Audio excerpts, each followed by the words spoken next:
Hi. So hopefully you've been watching my series of videos on how to make tin art and are ready to learn about some new tools. I have one to share with you that was suggested to me by my friend Peter in Point Richmond. We were talking on the phone one day and I was talking about filing the edges of tin to make them less sharp. And he said, why don't you use a knife sharpening steel from your kitchen? And that was a great suggestion because it works really well. You want to take the burrs off and make it less sharp if you have a piece of tin that protrudes beyond your border on your wood. It's a good idea.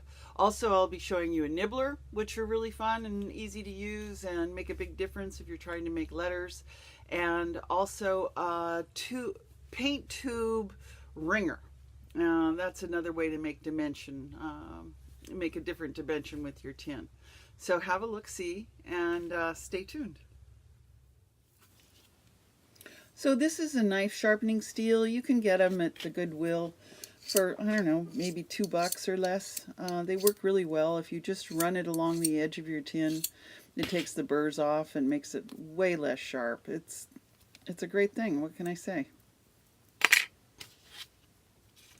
So this is my nibbler, and this particular one's made in Germany, and it's very nice. I don't remember where I got it from, but you can get them at the local hardware store.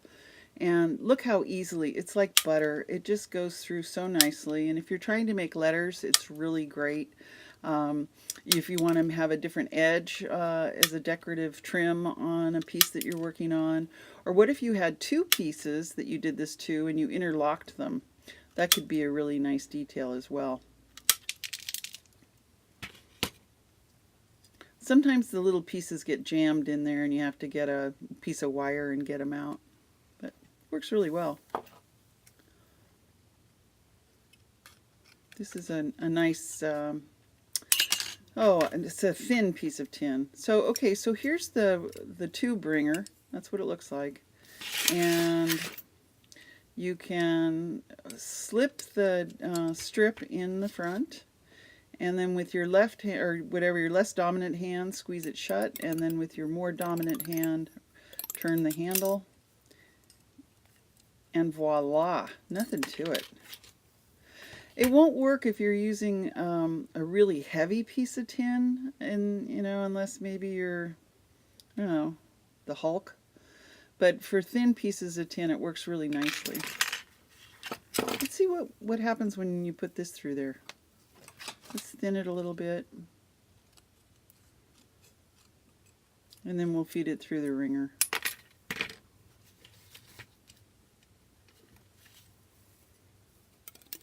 I like the sound it makes too. There. So when you've done this corrugating to the tin, it makes it a lot easier to bend. I have an example after this video that will show you. And I don't know why it is, but you can take a straight piece of tin and you can curve it, and it works really nicely.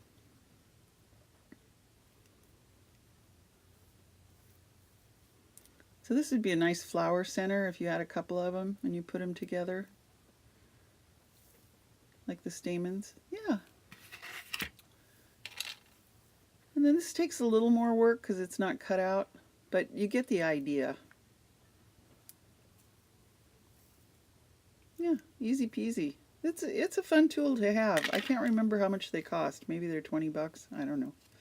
Here's an example of a piece that I did using that technique, and the red and yellow around the outside of the tin plate is done in pieces, and I think it's a really great effect. I love the way it looks, and you can do that too with your work, and it's just fun. It's just another thing to do to add interest.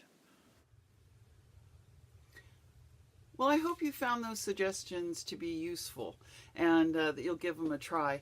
The next video that I'm going to do is about layers on your tin, whether you're just layering up the tin or if you're making it more three-dimensional and you want the tin piece to protrude slightly, stick out from your work. There's a lot of different ways to do it, and I will share those with you in the next video.